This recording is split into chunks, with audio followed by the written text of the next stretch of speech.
Երևանում կայացավ ձեռնարկատիրության համաշխարհային զեկույց Հայաստան 2024-25 շնորհանդեսը։ Հայաստանը երկրորդ անգամ է միացել այս հեղինակավոր նախաձեռնությանը, որին այս տարի մասնակցել է 51 երկիր։ Դժվար է առհասարակ թերագնահատել զեկույցի կարևորությունը Հայաստանում, հաշվի առնելով, որ դա թույլ է տալի քաղաքականություն մշակող մարմնին եւ նաեւ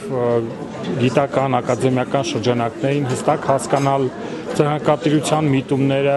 եւ նաեւ մոտիվացիան Հայաստանում, որը թույլ կտա ավելի լիարժեք եւ համապարփակ քաղաքականություն մշակել, առկա բացերը լրացնելու եւ ավելի արդյունավետ գործիքակազմ կիրառելու համար։ Ասեմ, որ մենք ունենք բավական բարձր ձեռներեցության միտվածություն մեր հասարակության մեջ, համեմատած ամբողջ աշխարհին, իրականում այդ ցուցանիշը շատ հետաքրքիր է, մանավանդ հաշվի առնելով, որ մնացած սովետական միության, նախկին սովետական միության երկրները միշտ ցույց են տալի ձեռներեցության նկատմամբ շատ ավելի ցածր հետաքրքրություն։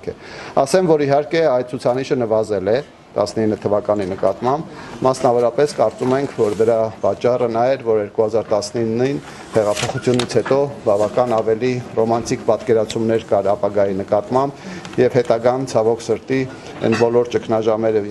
ինչի միջով անցավ մեր երկիրը, բերեցին տվյալ միտման նվազմանը։ Սակայն անգամ այսօրով մենք կարող ենք հստակ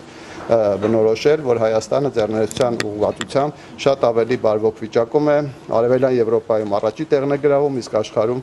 4-5-րդ տեղերն է կիսում։ Զեկույցը կազմել է Ամերիկա կառավարման խորհրդատվական ծառայությունը որպես ծրագրի հայաստանյան պաշտոնական գործընկեր։ Ծոտությունն ընդգրկել է ավելի քան 161,000 մասնակից, ներկայացնելով ձեռնարկատիրության զարգացվածության մակարդակը, շարժառիթները եւ թվային տեխնոլոգիաների ներգրավվածությունը բիզնեսում։ Հայաստանը Արևելյան Եվրոպա պլյուս տարածաշրջանում գրավել է առաջին հորիզոնականը ձեռնարկատիրությունը դիտարկելով որպես ցանկալի կարիերա։ Սակայն զեկույցը նաև մատնանշում է խնդիրներ, մասնավորապես ձեռնարկատիրական կրթության ցածր մակարդակը եւ թվային լուծումների սահմանափակ կիրառումը։ Ամերիկայի ներկայացուցիչ Տիգրան Ջրբաշյանը շեշտել է. անհրաժեշտ է քաղաքական լայն տեսլական, որը դուրս կգա միայն ֆինանսական աջակցության շրջանակներից, կենտրոնանալով կրթության, նորարարության եւ թվային ներառականության վրա։